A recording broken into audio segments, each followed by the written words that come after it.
Hey dreamers, tonight we're descending into the early currents of creation, to the moment when the oceans themselves were unclaimed and the gods who would shape them were still waiting in the shadows of destiny. This is the beginning of Poseidon, the Earthshaker, the Lord of the Deep, long before the trident, long before the storms. His story starts not in the sea, but in confinement, and in the fear of a king who tried to control fate itself. And that's where the real mystery begins. Why would Cronus, ruler of the Titans, fear his own children more than any enemy? What power did he sense in Poseidon before the young god even took his first breath? And how does a god born in darkness rise to command the vast, untamable ocean? Before we settle in, tap like if these stories help you unwind, and hit subscribe so you never miss a new mythic journey. And tell me in the comments, which god or sea spirit has always fascinated you the most? Let's begin with the weight of prophecy itself. The ancient Greeks understood something profound. Prophecy is a burden that creates the very fate it predicts. Cronus learned this lesson the hard way. Gaia, the primordial earth herself, and Uranus, the star-filled sky, had whispered a prophecy to him, a prophecy that echoed through his divine consciousness like a curse he couldn't shake. One of his children, they said, would depose him, just as he had deposed his own father, Uranus, in that violent, terrible succession that birthed the age of the Titans. So Cronus did what any reasonable god would do, which is to say he did something absolutely catastrophically unreasonable. He married his sister Rhea, who was divine herself, a titaness of fertility and motherhood, and together, in the way of the ancient gods, they began to have children. But Cronus had a plan to outsmart the prophecy, a solution that was as elegant as it was unnecessarily complicated, truly a signature of divine project management. When Rhea gave birth to her first child, a daughter, Cronus looked at the newborn and saw not a beloved offspring, but a threat. The child was wrapped in swaddling clothes, still wet from the womb, still raw from the journey into existence. Rhea held out the infant to her husband with a mother's tentative hope, perhaps, but Cronus saw only danger. In that moment he opened his mouth, impossibly wide, and swallowed the child whole. The name of this first child was Hestia, goddess of the hearth. She disappeared into the depths of her father's belly, alive but imprisoned, existing in a kind of terrible darkness where nothing moved and nothing changed. Then came Demeter, beautiful, nourishing Demeter, goddess of grain and harvest and the green things that grow from soil. She too was swallowed, finding herself beside her sister in that eternal prison of Cronus' stomach, a place where divine flesh never rotted, where time seemed to move differently, where there was only endless, suffocating containment. Then Hera, then Hades, who would one day rule the dead, was swallowed as well. Each birth brought only the same terrible outcome, each child drawn into the same engulfing darkness. Rhea felt the ache of this impossibility, to carry a child within her body, only to watch it enter another kind of captivity. Imagine the weight of maternal helplessness, the cosmic horror of being unable to protect your own young from the man beside you, from the father of your children, from the king himself. And then Poseidon was born. The labour was real and present. Rhea was drenched in the effort of bringing forth a god, sweat, blood, the sacred fluids of creation flowing from her divine form. When he emerged, Poseidon entered the world as all children do, vulnerable, dependent, needing protection. His skin was smooth and unmarked by the world. His eyes would have found his mother's face first, seeking recognition, seeking safety. This was the moment when love should have flooded through the room, when a father should have felt that unmistakable pull of kinship and pride. Instead, Cronus opened his mouth. The moment he swallowed Poseidon whole, his son joined the others in that dark interior space, the belly of the Titan king. Imagine it. 5 siblings, conscious but imprisoned, existing in a darkness so complete that it transcended mere absence of light. There was no floor, no walls, nothing to orient the mind. There was only the constant warmth of divine flesh surrounding them, the chemical processes of godly digestion that never quite killed them because they were divine, meant to exist forever, unable to escape. Poseidon, the one who would one day command the seas and shake the earth itself, existed in this aquatic prison, trapped in liquid, suspended in the stomach of his father. Now you might wonder if there's a particular part of this that stands out to you as absolutely unhinged. For me, it's that Cronus wasn't even suspicious. He wasn't constantly checking to make sure the children weren't escaping. He simply swallowed them and moved on with his day, fully confident in his solution to the prophecy. But Rhea was watching, and Rhea, despite her grief and her sense of powerlessness, began to think. She had lost 5 children to this cosmic swallowing, 5 lives consumed by fear and paranoia. She began to remember the prophecy Gaia had once spoken to her too.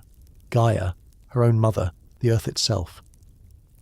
There were other parts to that prophecy. There was another way this story might unfold. When Rhea felt the quickening within her that meant another child was coming, the 6th child, the youngest, something shifted in her. She had endured enough. She had watched enough of her children disappear into the dark. She began to plan. And more than that, she reached out to her own parents, Gaia and Uranus, the ones who had spoken the prophecy in the first place. They understood. They knew what this world needed. Gaia and Uranus offered Rhea counsel. When the time came for this final birth, they told her, she would not be helpless. There was a way to save this child. There was a way to preserve the spark of rebellion that prophecy had planted in the cosmos. So as the labour pains came, as the contractions began to shape the newest god into existence, Rhea prepared herself. She would need to be cunning. She would need to deceive the god she had married. She would need to gamble everything on the slim hope that her youngest child might escape the darkness that had swallowed his siblings. This is where Poseidon's story was suspended, in that terrible limbo in the belly of Cronus, conscious and trapped, waiting. Waiting for the moment when everything would change, waiting for the cosmic balance to shift, and that moment dreamers came wrapped in swaddling clothes and cleverness, came in the form of the youngest child, the one who would reshape the world. Zeus was born in secret, delivered in a cave on Mount Dicte in Crete, far from the throne room where Cronus sat confident in his terrible solution to prophecy. Rhea had travelled there in labour, aided by Gaia herself, and when the child emerged, screaming, alive, destined, she did not bring him to his father. Instead, she wrapped a stone in swaddling clothes, a smooth rock about the size of an infant, and she presented this bundle to Cronus with all the trembling hesitation of a mother offering up her child. Now, here's where you have to appreciate the sheer audacity of this plan. Cronus, the Titan king who had overthrown his own father, who commanded time itself in some tellings, who had swallowed 5 divine children without hesitation.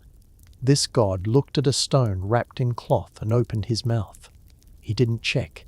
He didn't unwrap it to verify. He simply swallowed the bundle whole, feeling the weight of it slide down into that same dark prison where his other children waited, and he went about his day.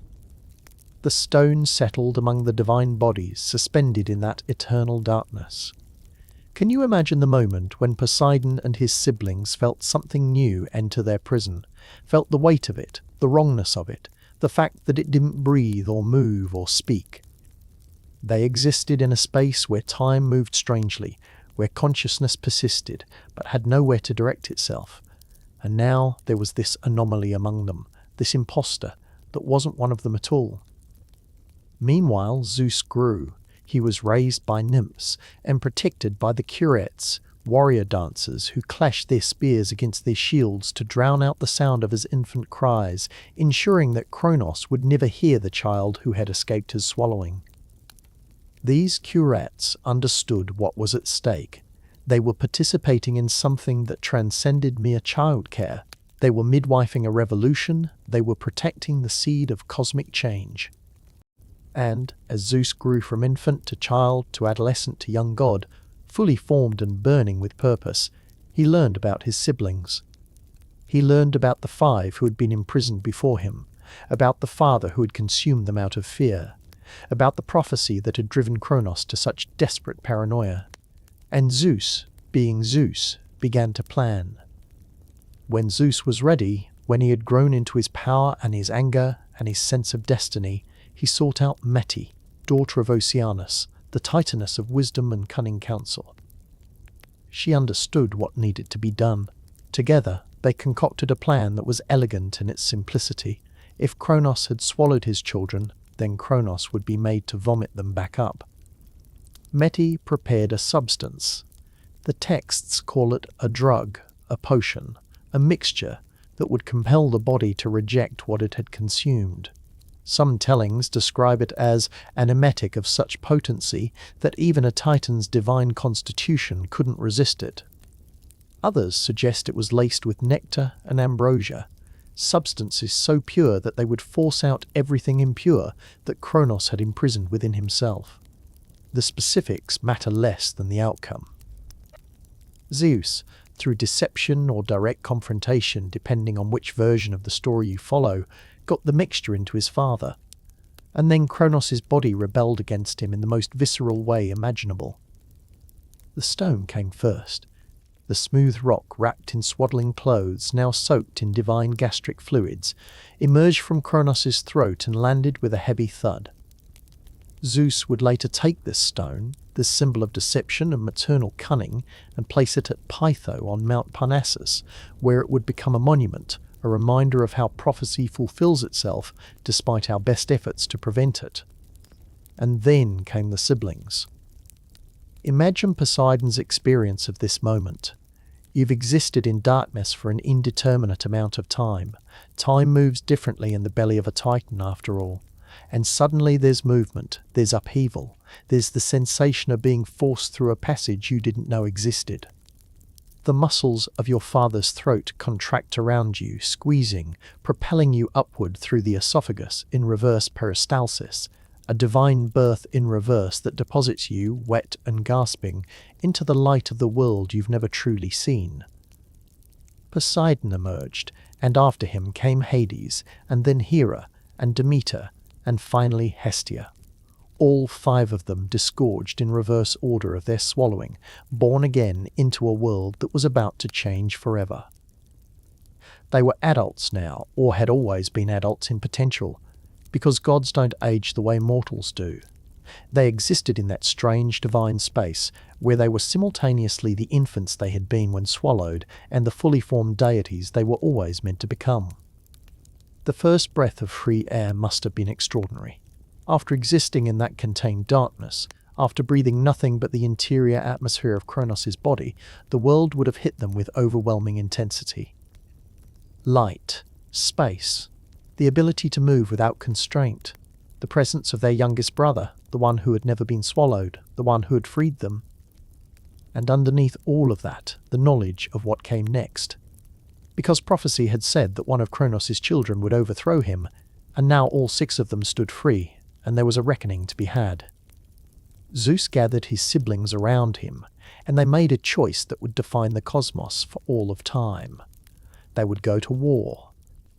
They would challenge the Titans who had ruled since the beginning, who had thought themselves invincible, who had never imagined that the next generation might rise up and demand their inheritance. But they couldn't do it alone. 6 young gods, however powerful, couldn't match the might of the entire Titan generation. So Zeus did something that Cronus had never done. He freed the prisoners that his father and grandfather had bound. First, he released the Cyclopes, the one-eyed giants who had been imprisoned in the depths of Tartarus since the beginning of time. These beings were master craftsmen, workers of metal and magic who could forge weapons that transcended the merely physical. They had been locked away because Ouranos, and later Cronus, feared their power, feared what they might create if given freedom. The Cyclopes, grateful beyond measure to be freed from their prison in the deepest pit of the cosmos, forged gifts for their liberators. For Zeus, they created the thunderbolt, the weapon that would become his signature, the lightning that could shatter mountains and shake the heavens. For Hades, they forged the helmet of invisibility, allowing him to move unseen through any space, to become shadow and absence. And for Poseidon, they created the trident. Now, this wasn't just a spear with 3 prongs. This was a weapon imbued with the fundamental power of the sea itself, with the ability to command water and earth, to shake the ground and stir the waves. When Poseidon held the trident for the first time, feeling its weight in his hands, understanding the power it represented, something clicked into place. He had spent his earliest existence imprisoned, contained, suspended in liquid darkness. Now he was being offered dominion over all the waters of the world, all the waves and depths and currents that moved across the face of the planet. It was a perfect irony, and the cosmos has always loved irony. The god who had been trapped in fluid darkness would become the master of oceans, the one who commanded the deep. Zeus also freed the Hecatonches, the 100-handed giants who possessed strength that dwarfed even the Titans. These beings, Briareus, Cottus, and Gyges, had also been imprisoned by Uranus and kept bound by Cronus, locked away because their power was simply too great, too overwhelming, too difficult to control. They too joined the cause of the young gods, bringing their impossible strength to bear against the established order. And so the sides were drawn. On one side, Cronus and the Titans, the old gods who had ruled since the castration of Uranus, who commanded the forces of the cosmos as they had always been. On the other side, Zeus and his siblings, the Olympians-to-be, along with their allies, the Cyclopes and the Hecatonches, fighting for a new order, for their right to exist outside their father's belly, for the fulfillment of prophecy. The war that followed, the Titanomachy, the War of the Titans, lasted for 10 years. A decade of divine combat, of cosmic forces colliding, of the very structure of reality being contested and reshaped. And this wasn't warfare as mortals would later know it, with boundaries and truces and rules of engagement. This was total war, reality-bending conflict, where every blow could reshape landscapes, where every strategic move carried consequences that rippled through the fabric of existence itself. The Titans fought from Mount Othrys, their traditional stronghold, the place from which they had ruled since deposing Uranus. Zeus and the Olympians established themselves on Mount Olympus, claiming the tallest peak in Greece as their base, their statement of ambition. Between these two mountains, the war raged across the earth and through the heavens, neither side able to gain decisive advantage for years on end. Poseidon's role in this war was essential in ways that often get overlooked in tellings that focus primarily on Zeus and his thunderbolts. Because, while Zeus commanded the sky and Hades brought tactics from the shadows, Poseidon wielded the trident, and with it he commanded earthquakes. He could shake the very foundations of the earth, could create fissures and tremors that disrupted Titan formations, could make the ground itself an unreliable ally for the enemy. Picture the battlefield, Titans advancing in formation, confident in their superior experience and power. And then the ground begins to shudder. Small tremors at first, barely noticeable, but building in intensity. Cracks appear in the earth. The Titans stumble, lose their footing, lose their cohesion. And Poseidon, trident raised, strikes the ground again and again, each blow sending shockwaves through the earth that destabilize everything the Titans try to build. But earthquakes weren't his only contribution. The seas themselves became weapons in Poseidon's hands. Tidal waves rose at his command, flooding Titan positions, making entire regions of the battlefield impassable. Storms whipped up from calm waters, creating chaos and confusion. Water, which covers most of the world, became an ally to the Olympians and a threat to the Titans. Every coastline, every river, every underground spring, all of it was potential territory for Poseidon's influence. There's a particular kind of warfare that comes from controlling the seas and the earth itself. You can't negotiate with an earthquake. You can't reason with a tsunami. Poseidon brought to the conflict a form of power that was elemental, impersonal, unstoppable. The kind of force that makes you realize how fragile civilization is, how easily the ground beneath our feet can betray us, how quickly the seas can rise and consume. Zeus and his thunderbolts got the glory, certainly. The image of the king of the gods hurling lightning across the sky, illuminating the battlefield with each strike, is the one that dominated later art and poetry. But wars aren't won by glory alone. They're won by logistics, by controlling territory, by making it impossible for the enemy to maintain their positions. And that's what Poseidon did. He made the earth unreliable. He made the seas hostile. He turned the environment itself into an opponent the Titans had to fight, while also fighting the Olympians. The Hecatoncheires, meanwhile, brought a different kind of devastation.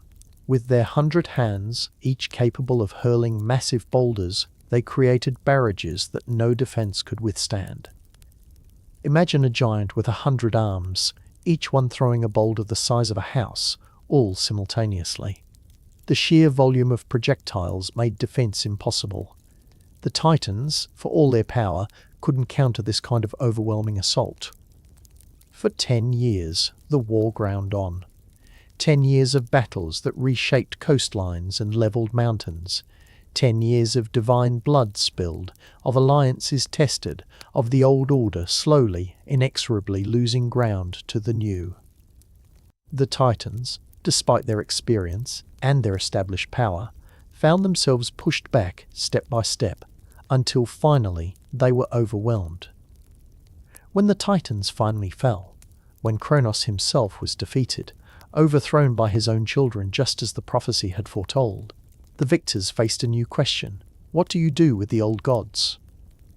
Zeus and his siblings cast most of the Titans into Tartarus, that deep pit beneath even the underworld, the place where the Cyclopes and Hecatoncheires had once been imprisoned. There, the defeated Titans would spend eternity bound and contained, unable to threaten the new order. Cronus himself, the one who had swallowed his children to prevent his overthrow, was locked in the deepest part of Tartarus, his worst fear realized, his prophecy fulfilled. But not all Titans were imprisoned. Oceanus, the Titan of the great world encircling river, was spared. So were others who had remained neutral or sided with the Olympians. The new order wasn't about total annihilation. It was about reshaping power, about establishing new rules for the cosmos. And then came the division of the spoils. Zeus, Poseidon, and Hades, the three brothers, the three who had been swallowed and freed, the three who had stood together against their father, gathered to decide who would rule what. They drew lots, leaving the decision to chance rather than combat, which speaks to a certain wisdom. They had just finished a decade-long war. They didn't need to immediately start another one by fighting over territory. Zeus drew the sky and the heavens, becoming the king of the gods, the one who would rule from Olympus. Hades drew the underworld, the realm of the dead, taking on the responsibility of governing the departed souls of mortals and the deep places beneath the earth. And Poseidon drew the seas. All the oceans and waters of the world became his domain, his kingdom, his responsibility. The earth itself and Mount Olympus would be shared among all the gods, neutral territory, where they could gather and make decisions collectively. But the three brothers each had their own realms, their own kingdoms where their word was law. For Poseidon, this wasn't just a prize. This was destiny clicking into place. The god who had spent his first existence suspended in liquid darkness now ruled all the waters of the world. The one who had been imprisoned now commanded the deep places where no light reaches. The one who had been powerless now held the trident that could shake the earth and command the seas. With the division of realms established, Poseidon took up his throne beneath the waves. He built a palace in the depths, a place where the pressure of the ocean couldn't touch him, where he could observe his vast domain. He was no longer the swallowed infant, no longer the imprisoned god waiting in darkness. He was Poseidon, the earth-shaker, the storm-bringer, the ruler of all the seas. His trident became his symbol, recognized by gods and mortals alike. 3 prongs representing his mastery, over 3 aspects of his power: the seas themselves, the earthquakes that shook the land, and the horses that he would later be associated with, creatures that moved with the power and grace of waves, that could be both gentle and devastating depending on their mood. No. The seas, it turned out, were a kingdom without clear boundaries. Every coastline was Poseidon's border. Every river eventually flowed to his realm. Every rain cloud drew its moisture from his oceans. He had influence everywhere, touch points in every land, a presence that could never be fully escaped or ignored. Where Zeus ruled from above and Hades from below, Poseidon ruled from the between spaces, from the waters that covered most of the world, from the depths that held mysteries even the gods didn't fully understand. And he was essential to the new order in ways that went beyond military power. The seas connected the world. They allowed trade and travel. They provided food and resources. They moderated climate and weather. Poseidon's goodwill was necessary for civilization to function. His anger could devastate entire coastlines. He was, in many ways, the god that mortals would have to negotiate with most frequently, the one whose temperament directly affected their daily lives. But there was something else too, something deeper. Poseidon had experienced imprisonment, had known what it meant to be powerless and contained. This knowledge shaped him. Where Zeus had grown up free, hidden but never captive, Poseidon's first experience of existence had been confinement. This gave him an understanding of darkness and depth, of pressure and containment, that informed everything he did as god of the seas. The ocean depths he now ruled were places of crushing pressure and absolute darkness, not unlike the interior of Cronus's body. But now Poseidon commanded those depths. He transformed them from prison to kingdom. He took the experience of being swallowed and used it to understand the deep places, to make them his own, to ensure he would never be contained again. And when he raised his trident and struck the ground, causing earthquakes that reminded mortals and gods alike of his power, it was a statement: I was imprisoned once. I am free now, and I will shake the foundations of the world before I allow myself to be contained again. This is the transformation that defined Poseidon's rise, from swallowed infant to imprisoned god, to freed warrior to victorious ruler, from darkness to dominion, from the belly of Cronus to the throne beneath the waves. The Titanomachy wasn't just a war for Poseidon, it was a journey from utter powerlessness to absolute authority over one of the most essential elements of existence. And every time a sailor prayed to him before a voyage, every time a city-state sacrificed a bull at the edge of the sea hoping for his favor, every time an earthquake shook a temple and reminded everyone that the ground beneath their feet was never truly stable, all of it was acknowledgement of the god who had been swallowed and who had risen, who had fought for his freedom and won, who now ruled the vast, mysterious, essential seas. The prophecy that haunted Cronus had come true. His children had overthrown him, and among those children Poseidon had found his place. Not in the sky like Zeus, not in the underworld like Hades, but in the deep blue kingdom that covered most of the world, wielding the trident that could shake the earth itself, commanding the waves that would carry civilization forward into the age of mortals and heroes and gods who walked among them. That transformation that defined Poseidon's rise, from swallowed infant to imprisoned god, to freed warrior to victorious ruler, from darkness to dominion, from the belly of Cronus to the throne beneath the waves. It didn't end with victory. Because winning a war and establishing a new order are two very different challenges, and the second one requires something that gods have never been particularly good at: negotiation.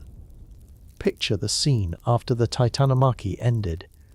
The Titans had been cast down into Tartarus, locked away in that deep pit beneath the underworld where the Cyclopes and Hecatoncheires had once been imprisoned.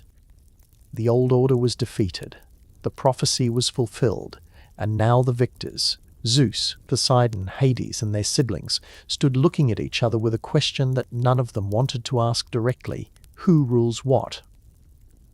This is the moment where most divine dynasties fall apart, where alliances forged in war fracture under the pressure of peace. They had just spent 10 years fighting together against a common enemy, and now that enemy was gone, and they had to decide how to divide the spoils of victory without immediately starting another war among themselves. It's the kind of problem that has no perfect solution, only varying degrees of acceptable compromise. Zeus, Poseidon, and Hades were the three brothers, the three who had been swallowed by Cronus and freed by Zeus's trickery and Metis's potion. They were the core of the rebellion, the ones who had stood together when it mattered most. And they were also the most powerful among the victorious Olympians, which meant they had the strongest claims to rulership. But rulership of what, exactly? The cosmos was vast, multifaceted, complex in ways that defied simple division. There were, broadly speaking, three major domains to consider. There were the heavens, the sky, the upper air, the realm of weather and lightning, and everything that happened above the heads of mortals. There was the earth itself, the solid ground where mortals would live and build their civilizations, the forests and mountains and plains that stretched across the world. And there were the waters, the seas and oceans that covered most of the world's surface, the rivers that flowed through the land, the underground springs and aquifers that sustained life. And beneath everything, there was the underworld, the realm of the dead, the place where mortal souls went after their bodies failed.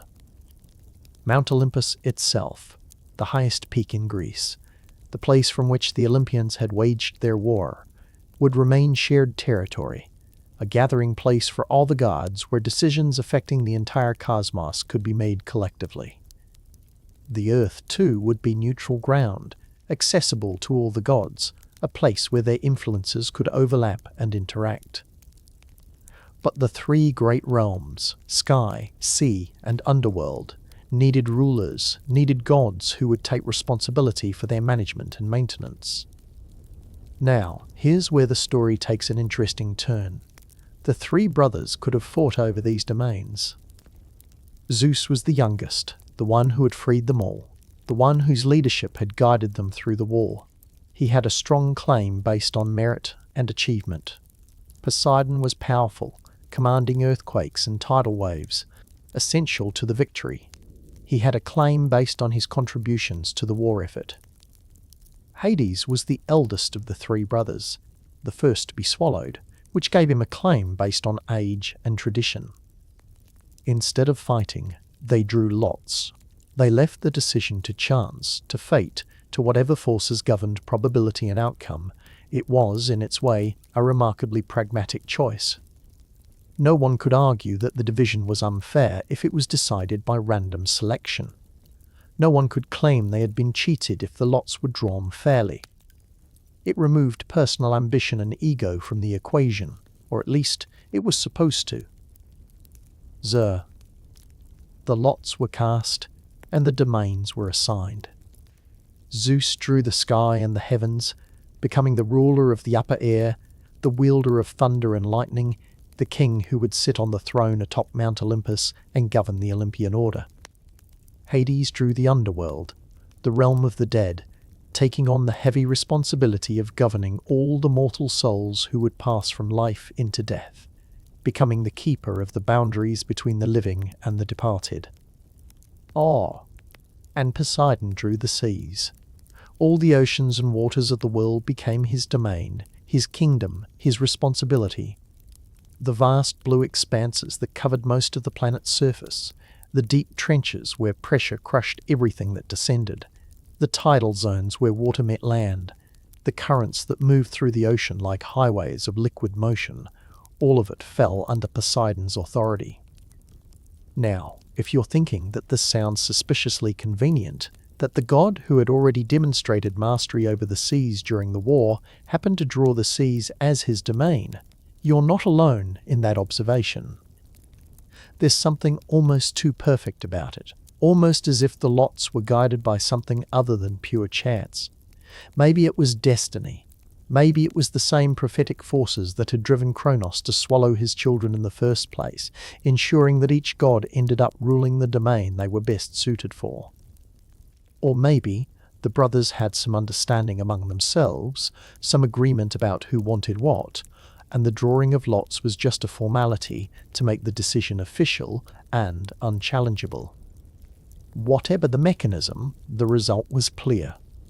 Poseidon became the lord of the sea, the god who ruled all waters, the one whose trident became synonymous with the ocean itself. And this wasn't just a title or an honorific, it was a genuine responsibility that came with enormous power and equally enormous obligation. Shu. Think about what the seas represented in the ancient Greek world. The Mediterranean Sea was the centre of their civilization, the highway that connected Greece to the rest of the known world. Every major city had a port. Every significant trade route involved ships and sailors. The ability to travel across water determined which cities would prosper and which would remain isolated. Naval power determined the outcome of wars. The temperament of the seas, whether they were calm or stormy, whether the winds were favourable or hostile, directly affected the survival and prosperity of entire populations. Poseidon didn't just rule an abstract domain, he ruled the arteries of civilization, the medium through which goods and people and ideas flowed from place to place. His goodwill was essential for trade, for exploration, for the expansion of Greek culture across the Mediterranean and beyond. His anger could devastate entire fleets, could isolate cities, could make entire regions of the sea impassable. He held, in his hands and in his trident, the power to enable or destroy the maritime foundations of human society. But the seas were more than just transportation routes. They were a source of food, fish and shellfish and sea creatures that fed coastal populations. They were a source of salt, that essential preservative that allowed food to be stored and transported over long distances. They moderated climate, distributing heat around the world through their currents, making certain regions habitable that would otherwise be uninhabitable. They were home to creatures that humans had never seen, mysteries that existed in the deep places where light didn't reach, phenomena that even the gods didn't fully understand. Poseidon's palace, according to the myths, was built beneath the waves, somewhere in the depths where the pressure of the ocean couldn't touch him, where he could observe his vast domain in all its complexity. The palace was described as being made of gold and precious gems, gleaming even in the darkness of the deep sea, a structure that defied the physics of underwater construction, but that perfectly suited a god who commanded the very element in which it was built. From this underwater throne, Poseidon could sense everything that happened in his realm. Every ship that launched from every harbour sent ripples through the water that he could feel. Every storm that brewed on the surface registered in the currents below. Every creature that swam through his oceans, from the smallest fish to the largest whales, existed under his awareness and authority. He wasn't just a distant king ruling from afar. He was immersed in his domain, surrounded by it, integrated into it in ways that Zeus in the sky and Hades in the underworld were not. The trident that the Cyclopes had forged for him became his primary instrument of power. When he struck the ground with it, earthquakes resulted. The earth itself would shake and split, reminding everyone that Poseidon's domain wasn't limited to the waters alone. He was called the Earth Shaker for this reason, and the title carried weight that went beyond mere nickname. Earthquakes were one of the most feared natural disasters in the ancient world, unpredictable and devastating, capable of levelling cities in seconds, of opening chasms that swallowed entire neighbourhoods, of triggering tsunamis that compounded the destruction. Double win. When Poseidon struck the sea with his trident, storms arose. Waves swelled to impossible heights. Winds whipped across the surface, driving ships off course or smashing them against rocks. Sailors learned to pray to Poseidon before every voyage, to make offerings and sacrifices hoping for his favour, understanding that their survival depended on his temperament, on whether he chose to calm the seas or stir them into fury. And this is where Poseidon's character becomes complex and interesting, because he wasn't simply benevolent or malevolent. He was mercurial, changeable, reflecting the very nature of the element he ruled. The seas could be calm and peaceful one moment, and deadly the next. A voyage could start under clear skies and favourable winds and end in disaster when an unexpected storm rolled in. There was no predicting with certainty what the ocean would do, and there was no predicting with certainty what Poseidon would do either. He was known for holding grudges, for remembering slights and insults and repaying them with interest. The story of Odysseus, the Greek hero who blinded Poseidon's son Polyphemus the Cyclops, illustrates this perfectly. Poseidon pursued Odysseus for years, making his journey home from Troy a decade-long nightmare of storms and shipwrecks and diversions, all because the hero had harmed someone under Poseidon's protection. The god didn't forget. He didn't forgive easily. He made sure that Odysseus paid for his transgression over and over again. But Poseidon could also be generous to those who honored him properly. Cities that built temples to him and made regular sacrifices often prospered. Sailors who respected the sea and acknowledged Poseidon's authority often returned safely from their voyages. The god responded to genuine reverence, to acknowledgement of his power and importance. He wanted to be recognized, to be honored, to be given the respect that his position and power demanded. There's something deeply human about this, which is paradoxical given that we're talking about a god. But the Greek gods were never distant, incomprehensible cosmic forces. They were personalities writ large, amplified to cosmic scale, but fundamentally understandable in their motivations and emotions. Poseidon wanted respect. He wanted acknowledgement. He had spent his earliest existence imprisoned and powerless, and now that he had authority, he was determined to ensure that everyone knew it, that everyone understood his position and his power. The creatures of the sea fell under his authority as well. Fish and whales, dolphins and sharks, octopi and squid, sea serpents and monsters of the deep. All of them were his subjects, his to command or protect or punish as he saw fit. Dolphins, in particular, were associated with Poseidon, considered sacred to him, and sailors who encountered dolphins often saw them as signs of the god's favor, as indicators that their voyage would be safe. Poseidon was also associated with horses, which seemed strange at first glance. Why would the god of the sea have dominion over land animals? But there's a logic to it when you consider the qualities that horses and the sea share. Horses are powerful, unpredictable, capable of great speed and equally great danger. They need to be tamed, to be broken and trained before they can be safely ridden. And even then, a horse might bolt, might throw its rider, might revert to wildness if frightened or provoked. The sea is the same, powerful, beautiful, useful when properly navigated, but deadly when mishandled. In some myths, Poseidon created the first horse by striking the ground with his trident. In others, he took the form of a horse himself, particularly when pursuing romantic interests. The association was strong enough that horses were often sacrificed to him, particularly white horses, which were considered especially appropriate offerings for the god who ruled the foam-white waves. The division of the cosmos, then, wasn't just an administrative convenience. It was a fundamental reshaping of how power would be distributed in the new order. Zeus ruled the sky, yes, but he also became the king of the gods, the one who would arbitrate disputes and make final decisions when consensus couldn't be reached.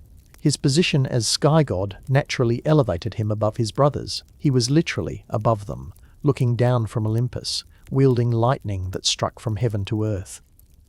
There's a built-in hierarchy in that spatial arrangement, a visual metaphor for authority that would have been immediately understood by anyone who heard the stories.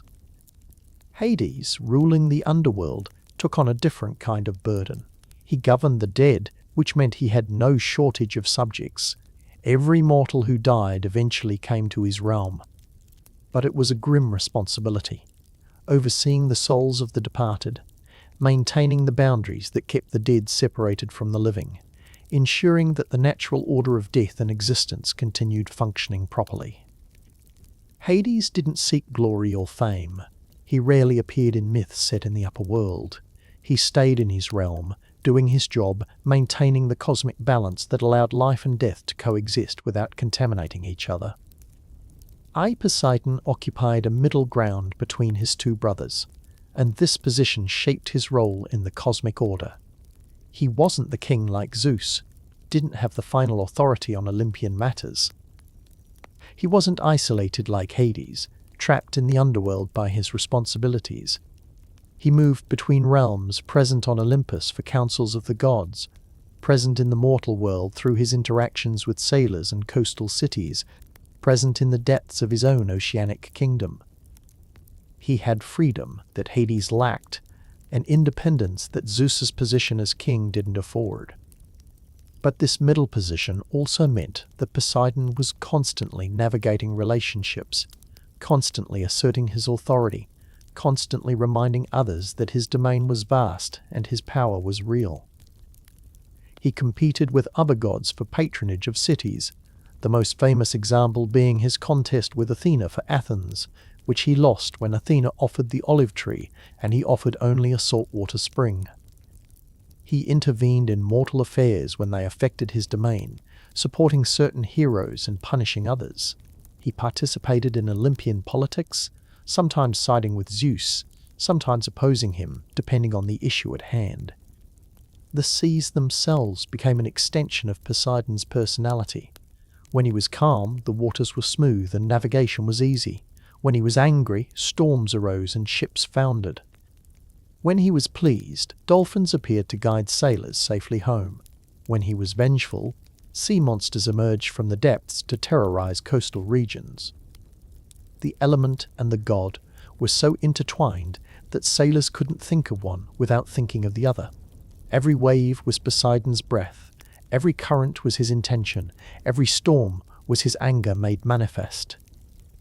There's a particular ritual that developed among Greek sailors that illustrates this relationship beautifully.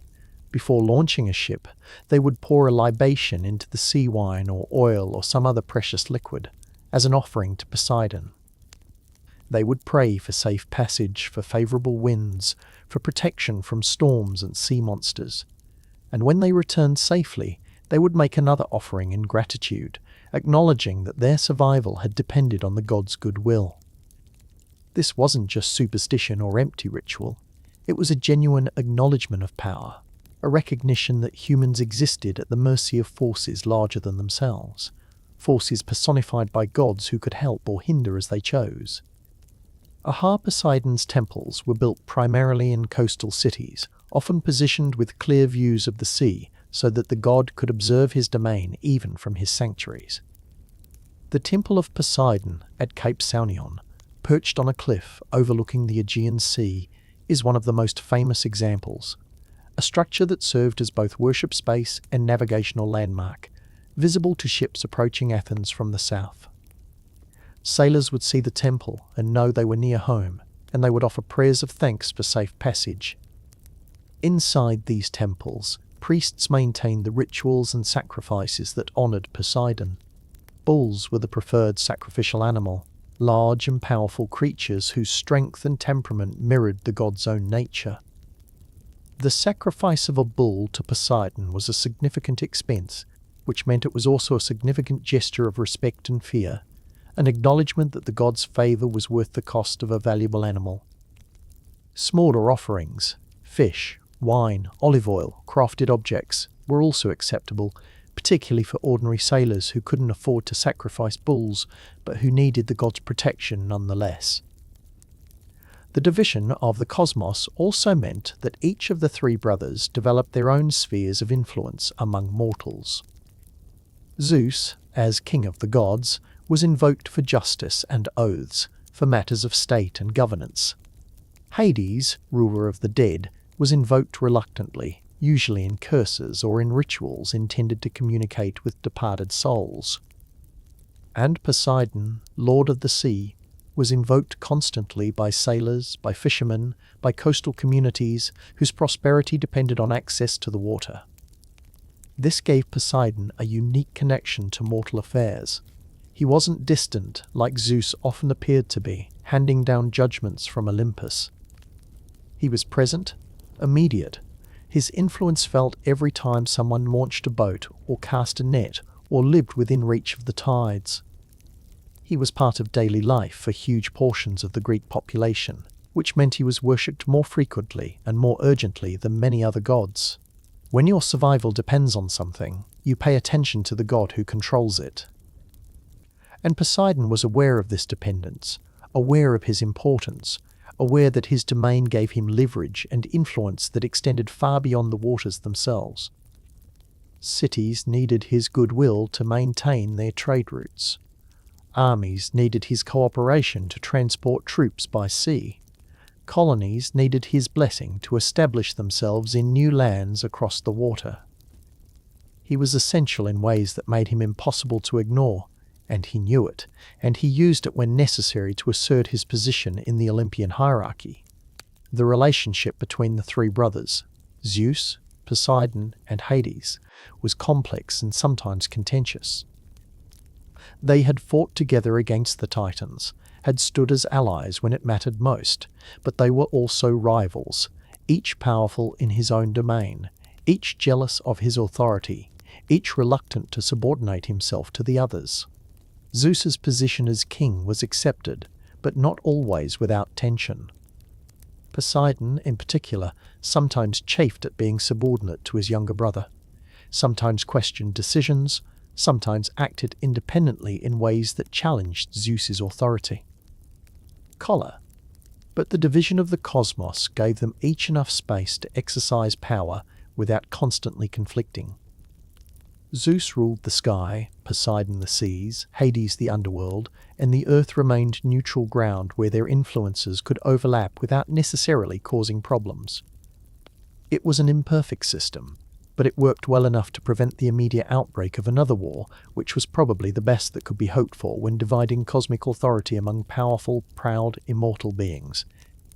For Poseidon specifically, the division marked a transformation that went beyond merely gaining authority. He had been swallowed, imprisoned in liquid darkness inside Cronus's body. Now he ruled all the waters of the world, had transformed his experience of confinement into mastery over the very element that had surrounded him in his earliest existence. He had gone from being contained by water to containing it, from being subject to liquid darkness to commanding it, from powerlessness to absolute authority over one of the most fundamental and widespread elements in the cosmos. 2. Every time he descended into the depths of his palace, surrounded by water on all sides, he was choosing to return to an environment that resembled his imprisonment, but on his own terms, with absolute control, with the freedom to rise to the surface whenever he wished. It was a kind of victory over trauma, a way of reclaiming an experience that could have defined him as a victim and instead transforming it into a source of strength and authority. The cosmos, now divided, could begin to function as a coherent system. The sky, the sea, and the underworld each had a ruler, a god responsible for maintaining order and dealing with problems in that realm. The earth remained shared space, neutral ground where mortals would build their civilizations under the watchful eyes of multiple gods. Mount Olympus remained the gathering place where divine councils could be held and collective decisions could be made. This division would persist through the entire classical period, becoming the fundamental structure of Greek religious understanding. When Greeks thought about the cosmos, they thought in terms of these three realms, the upper, middle, and lower worlds, each with its own character, its own ruler, its own rules. Poseidon's seas weren't just water, they were a distinct realm with its own divine authority, its own sacred spaces, its own relationship to mortal life and divine power. And in that vast blue kingdom, Poseidon established himself not just as a ruler, but as a fundamental force of nature, as essential to the cosmos as Zeus's sky or Hades' underworld, commanding the element that covered most of the world, wielding the trident that could shape the earth, honoured and feared in equal measure by everyone who depended on the seas for survival, prosperity, or passage to distant lands. Simmer. And in that vast blue kingdom, Poseidon established himself not just as a ruler, but as a fundamental force of nature, as essential to the cosmos as Zeus's sky or Hades' underworld, commanding the element that covered most of the world, wielding the trident that could shake the earth, honoured and feared in equal measure by everyone who depended on the seas for survival, prosperity, or passage to distant lands. But ruling a domain and shaping it into something uniquely your own are two different endeavours, and Poseidon was about to become a creator, a builder, a father of things both marvelous and monstrous. The division of the cosmos had given him authority, yes, but authority without expression is just potential energy waiting to be released. Poseidon needed to make his mark on his realm, to create structures and beings that would reflect his power and establish his presence in ways that couldn't be ignored or forgotten. He needed to build. His palace beneath the waves was the first and most obvious expression of this creative impulse. The myths describe it as magnificent beyond mortal comprehension, constructed of gold that gleamed even in the darkness of the deep sea, adorned with coral and sea flowers that grew nowhere else in the world, a structure that defied every principle of underwater architecture, but that perfectly suited a god who commanded the very element in which it was built. This wasn't just a dwelling. It was a statement, a declaration that the depths belonged to him, that he could create beauty and grandeur in places where pressure would crush any mortal structure, where light never reached, where the normal rules of construction and design simply didn't apply. Polis was said to be located near Aegae in Euboea, the second largest island in Greece after Crete, though other tellings place it in different locations depending on which region's version of the myth you're following. But the specific location mattered less than what the palace represented, a divine home in the heart of his domain, a place from which he could observe and control everything that happened in the waters above and around him. Attached to this palace were stables where Poseidon kept his horses, magnificent white creatures that could gallop across the surface of the sea as easily as they could run on land. These weren't ordinary horses. They were divine animals, created by or for the god, capable of drawing his chariot through water and air, their manes flowing like waves, their hooves striking the surface without breaking through. When Poseidon rode his chariot across the sea, pulled by these white horses, dolphins would swim alongside him in celebration, and the waters would calm in his wake, acknowledging their master's passage. The association between Poseidon and horses runs deeper than mere symbolism, though the symbolism itself is powerful. Horses and the sea share qualities of beauty, power, unpredictability, and danger. But according to the myths, Poseidon didn't just appreciate horses, he created them. The story goes that he struck a rock with his trident, and from that rock emerged the very first horse, Skyphios, a creature that combined strength and grace in ways that no other animal could match. This act of creation established Poseidon as the tamer of horses, the god who understood these animals in ways that no other deity could, who could ride them and control them and use them as instruments of his will. There's something beautifully appropriate about the god who is imprisoned in liquid darkness, creating an animal known for its wildness and its need for freedom. Horses can be tamed, can be broken and trained, but they never fully lose their capacity for wildness, for bolting or bucking or refusing to be controlled. They're always one moment of fear or provocation away from reverting to their nature. Poseidon understood this because he embodied it. He too could be calm and cooperative one moment and destructive the next, depending on circumstances, depending on whether he felt respected or slighted. But horses and palaces were just the beginning. Poseidon's most famous creation, or at least the one that has captured imaginations for millennia, was Atlantis. Now, before we dive too deep into this, we need to acknowledge something. The story of Atlantis comes primarily from Plato's dialogues, specifically the Timaeus and Critias, and Plato may well have invented it as a philosophical thought experiment rather than recording an actual myth. But whether it was ancient tradition or Plato's invention, the story of Atlantis became inextricably linked with Poseidon, and it tells us something important about how the Greeks understood the god and his creative power. According to the tale, Poseidon fell in love with a mortal woman named Cleito, whose parents had died, leaving her alone on an island. Poseidon, being a god who was never particularly restrained in pursuing his desires, isolated the hill where she lived by creating alternating rings of sea and land around it, making it accessible only to him, protecting her from other gods and mortals alike. He built a paradise for her, a place where everything was abundant and perfect, where the earth yielded its treasures willingly and the sea provided everything needed for prosperity. Cleito bore Poseidon 5 pairs of twin sons, 10 sons in total, each of whom would become a ruler in the kingdom that Poseidon established. The eldest of these sons was named Atlas, and it was from him that the island and the kingdom took their name, Atlantis. Poseidon divided the island among his 10 sons, giving each a portion to rule, with Atlas receiving the central and most important region, making him the high king over his brothers. Atlantis, as Poseidon shaped it, was a marvel of engineering and abundance. The alternating rings of land and sea weren't just protective barriers, they were transportation networks with bridges and tunnels connecting the rings, with harbours and docks facilitating trade and naval power. The island was rich in resources, producing metals and timber and food in quantities that allowed the Atlanteans to become wealthy and powerful beyond measure. They built magnificent temples, the grandest of which was dedicated to Poseidon himself, a structure covered in gold and silver and orichalcum, a mysterious metal that the myths describe as gleaming like fire. Chi-S. Inside this temple stood a statue of Poseidon driving his chariot pulled by 6 winged horses, so tall that his head touched the ceiling of the structure.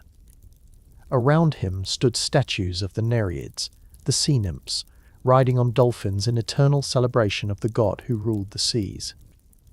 The Atlanteans made regular sacrifices to Poseidon, understanding that their prosperity depended on his continued favour, that the abundance of their island was a gift that could be withdrawn if they failed to honour its divine creator. For generations, the Atlanteans prospered. They built a great civilization, their influence extending far beyond their island, their naval power making them masters of the seas in their region. They were wise and just in their early generations, governing according to laws that Poseidon himself had established, maintaining the balance between ambition and wisdom, between power and restraint. But, and there's always a but in these stories, the divine blood that ran through the Atlanteans' veins gradually became diluted over generations as they intermarried with mortals. The wisdom and restraint that had characterized the early kings began to fade, replaced by ambition and arrogance and greed. They began to see their prosperity not as a gift, but as proof of their superiority. They began to desire conquest rather than cooperation.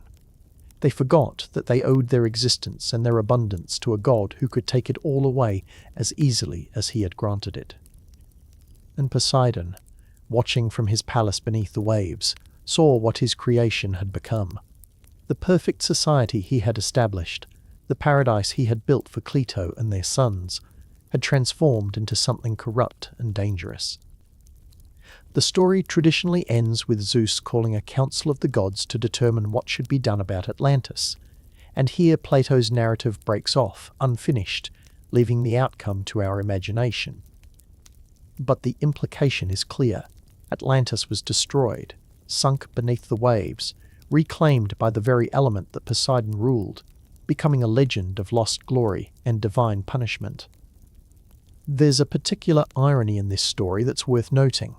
Poseidon created Atlantis as a gift, as an expression of love and power, as a demonstration of what he could build when he chose to be creative rather than destructive. And that creation, through no fault of his own but through the nature of mortal corruption and the dilution of divine blood, became something that had to be destroyed. The god who built also had to unbuild, had to reclaim what he had given, had to watch his creation sink beneath the waves that he commanded. But Atlantis wasn't Poseidon's only creative endeavor, and creation wasn't always about building cities or shaping islands. Poseidon was prolific in another way. He fathered an extraordinary number of children, both with goddesses and with mortal women, and these offspring ranged from divine heroes to absolute monsters, from beings who blessed humanity to creatures that terrorized it. His wife was Amphitrite, a Nereid, one of the daughters of Nereus, the Old Man of the Sea. The courtship itself is a story worth telling briefly. Amphitrite initially rejected Poseidon's advances and fled to the Atlas Mountains to escape him. Poseidon, not one to accept rejection, sent dolphins to find her and persuade her to return and marry him. The dolphin named Delphius succeeded in this diplomatic mission, convincing Amphitrite that being Queen of the Seas wasn't such a terrible fate after all. Poseidon, in gratitude, placed Delphius among the stars as the constellation Delphinus, ensuring that his helper would be remembered forever. Amphitrite became Poseidon's queen, ruling alongside him in the palace beneath the waves, often depicted in art and sculpture as riding beside him in his chariot, or attending divine councils. Together they had children, including Triton, who became his father's herald and messenger, carrying a twisted conch shell that he would blow to calm or raise the seas. Triton was often depicted as having the upper body of a man and the lower body of a fish, perfectly adapted to the underwater kingdom he helped govern. But Poseidon, like his brother Zeus, was not particularly faithful to his wife, and his other relationships produced a bewildering array of offspring that reflected every aspect of his nature, both constructive and destructive, both beautiful and monstrous. With the Gorgon Medusa before her transformation into a monster, Poseidon fathered Chrysaor and Pegasus. These children were born from Medusa's blood when Perseus beheaded her, which tells you something about the strangeness of divine reproduction. Conception and birth didn't always follow mortal patterns. Pegasus, the winged horse, became one of mythology's most enduring symbols, combining Poseidon's association with horses with the element of air and flight, a creature of impossible beauty and grace. With various mortal women and nymphs, Poseidon fathered heroes and kings and founders of cities. Theseus, the great hero of Athens who slew the Minotaur and unified Attica, was said to be Poseidon's son, though he was raised as the son of King Aegeus. This dual paternity, mortal and divine, gave Theseus special status and certain protections, though it also complicated his relationship with both fathers. Neleus and Peleus, twin brothers who would become kings and whose descendants would play major roles in Greek mythology, were sons of Poseidon and the mortal woman Tyro. But not all of Poseidon's children were heroes or kings. Some were monsters, beings whose existence terrorized mortals and required heroes to destroy them. Polyphemus, the Cyclops who imprisoned Odysseus and his men in his cave, was Poseidon's son, which explains why the god pursued Odysseus with such relentless vengeance after the hero blinded the Cyclops. When Odysseus, drunk on success and hubris, revealed his true name to Polyphemus as he sailed away, the blinded Cyclops called out to his father for vengeance, and Poseidon heard and answered, making Odysseus's journey home a decade-long nightmare of obstacles and disasters. The Minotaur, that famous bull-headed monster that haunted the labyrinth beneath Knossos in Crete, was indirectly Poseidon's creation.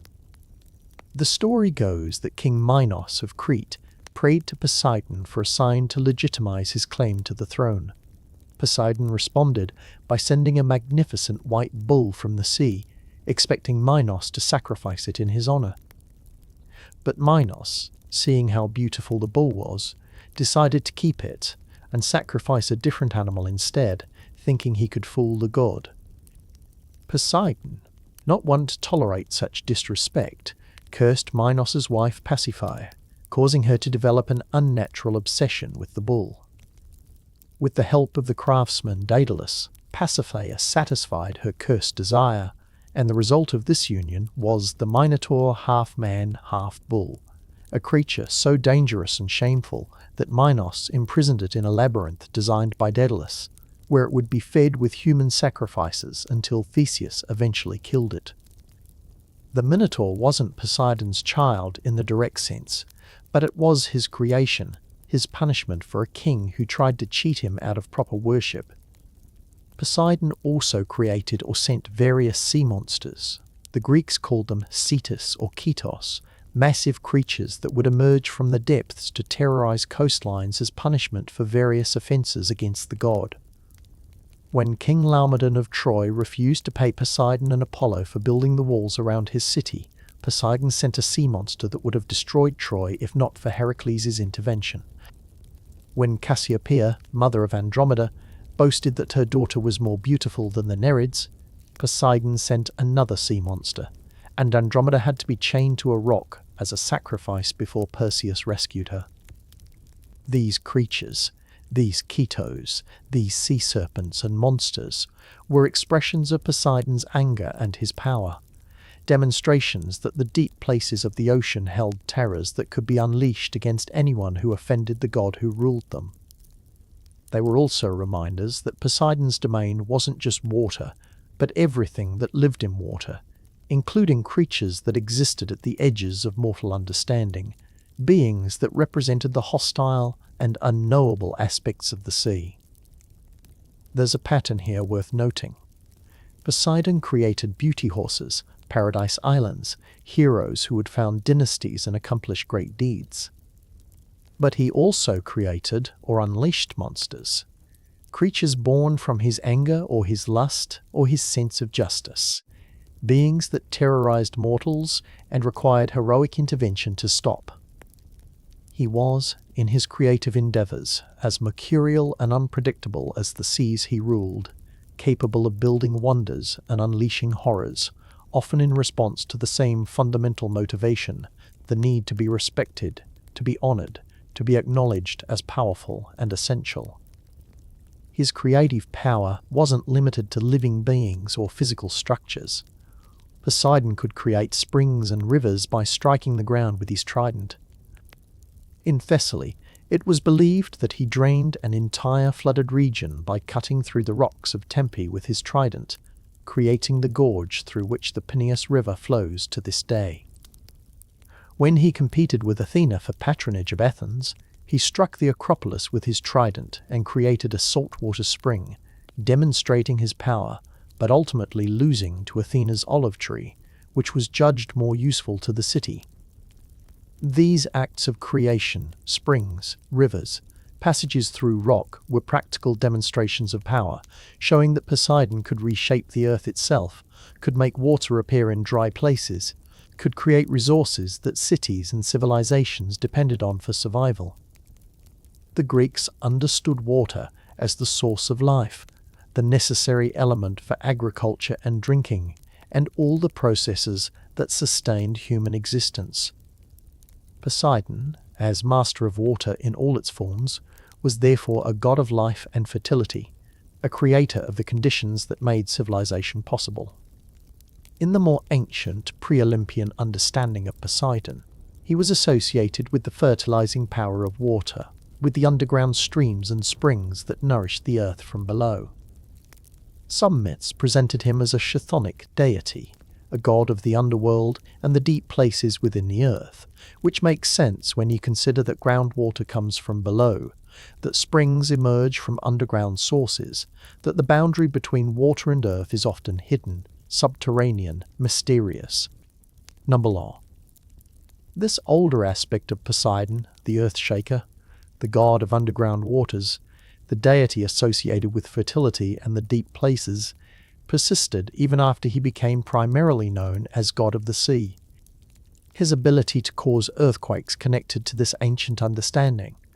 Earthquakes, the Greeks believed, were caused by the erosion of rocks by underground waters, by the movement of water through hidden channels beneath the earth's surface, gradually weakening the stone until it collapsed or shifted.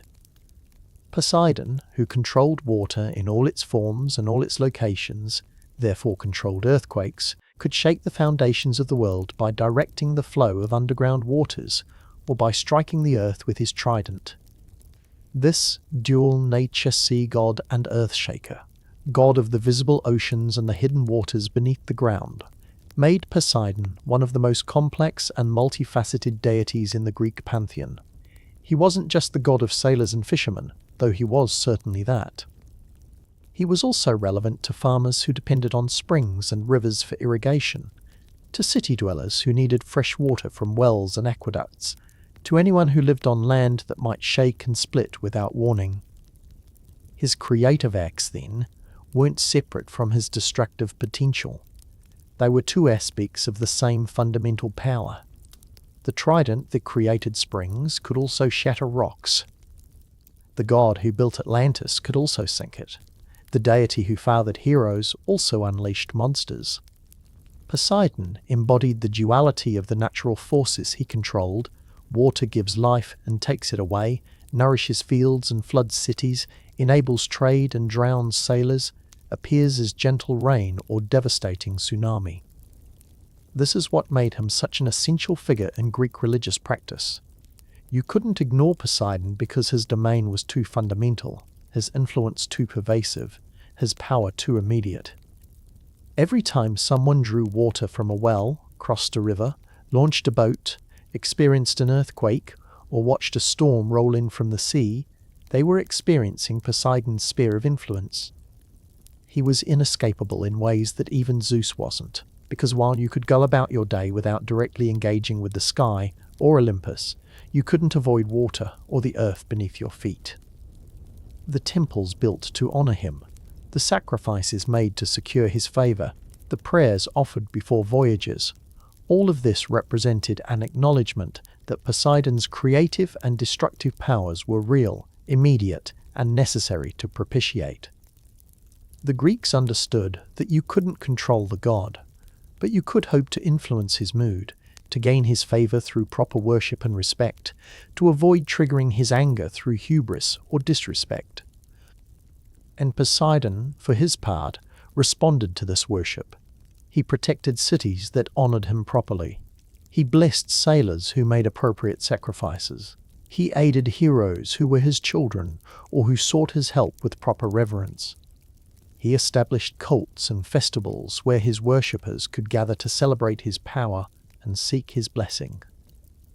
The Isthmian Games, held near Corinth at the isthmus that he was said to particularly love, featured horse races and athletic competitions in his honor, celebrating both his association with horses and his importance to the maritime trade that passed through that crucial strait. His foundations of power, then, were built on multiple levels. There was the physical power of his domain, the vast oceans, the underground waters, the ability to shake the earth itself. There was the power of creation, building cities, fathering children, creating springs and horses and wonders that demonstrated divine capability. There was the power of destruction, unleashing monsters, sinking ships, causing earthquakes, punishing those who offended him.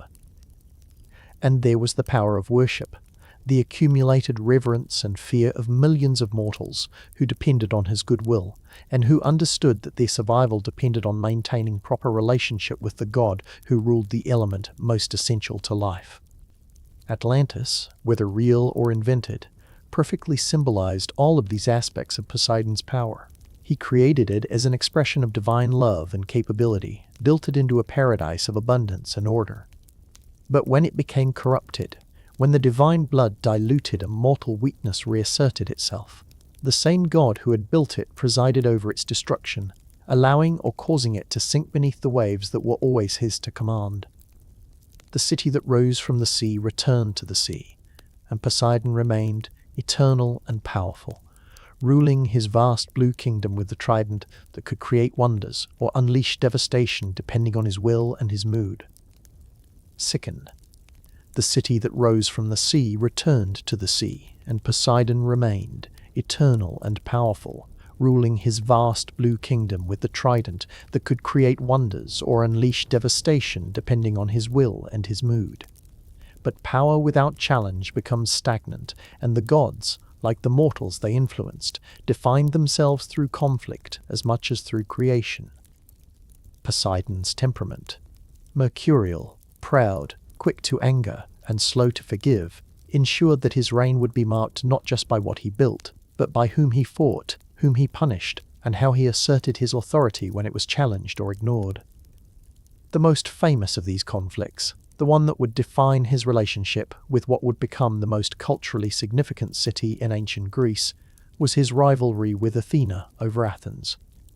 And if you're looking for a story that perfectly encapsulates divine pride, the importance of choosing wisdom over raw power, and the consequences of being a sore loser, this is it.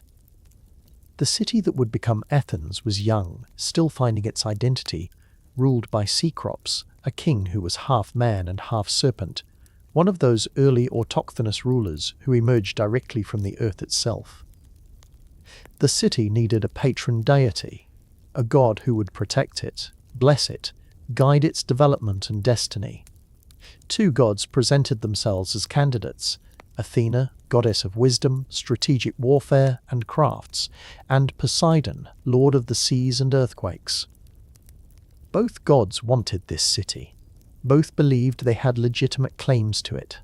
Both were willing to fight for it, which is where Zeus intervened, because the last thing the cosmos needed was another war among the Olympians, especially over something that could be resolved through competition rather than combat. Zeus proposed a contest. Each god would present a gift to the city, and King Cecrops and his people would judge which gift was more valuable, more useful, more deserving of gratitude and worship. The gods gathered on the Acropolis, the highest point in the city, the place where Athens would later build its most sacred temples and monuments. The people assembled to witness this divine competition, understanding that what happened here would determine their city's identity and allegiance for all time. Poseidon went first, which tells you something about his confidence. He raised his trident high, that three-pronged weapon that had shaken the earth during the Titanomachy, that had created springs and horses and earthquakes. He struck the rock of the Acropolis with all his divine strength, and immediately water burst forth. A spring, water in a place where water meant life and prosperity. It must have been impressive. The sheer drama of it, the demonstration of raw power, the immediate and visible result of divine action. Water flowing where there had been none, a resource appearing instantaneously at the god's command. You can imagine the crowd's reaction, the gasps of amazement, the understanding that they were witnessing something extraordinary. But then someone tasted the water, and the water was salty. It was seawater, undrinkable, useless for irrigation, good only for reminding everyone that Poseidon was the god of the seas, and that his gift carried the same qualities as his domain: dramatic, powerful, but not particularly practical for a city that needed fresh water for drinking and agriculture. Some versions of the story say that Poseidon offered a horse instead, which makes slightly more sense as a gift. Horses were valuable for transportation, agriculture, and warfare. But the most common telling involves the saltwater spring, which creates a perfect contrast with what happened next. Near. Athena stepped forward. She didn't strike the ground with violence or drama. She tapped it gently with her spear, and from that spot grew the first olive tree. Just a tree. Not a dramatic fountain, or an earthquake, or a spectacular display of divine might. Just a tree with grey-green leaves and small fruits that would take time to ripen and harvest. But Athena explained what this tree meant, what it could do for the city that accepted it. Olives could be eaten, providing food during times of scarcity. They could be pressed for oil, which had dozens of uses: cooking, lighting lamps, making soap, preserving food, treating wounds. The wood from olive trees could be used for building and crafting. The trees themselves were hardy, drought-resistant, capable of surviving in the rocky Mediterranean soil for centuries, even millennia. One tree could provide for multiple generations, producing fruit year after year with minimal maintenance. More than that, the olive tree represented peace and prosperity. It was a gift that required and rewarded patience, that encouraged the kind of long-term thinking and planning that built civilizations rather than just demonstrating power. It was wisdom made tangible, practical benefit disguised as a simple plant. Number 1. The choice, when it came to King Cecrops and his people, was clear. Poseidon's gift showed power but offered little practical benefit: salt water where fresh water was needed, or a horse when what the city required was sustainable resources. Athena's gift was modest in appearance, but profound in implication. It was the difference between immediate spectacle and lasting value, between raw strength and strategic wisdom. Cecrops chose Athena. The city took her name.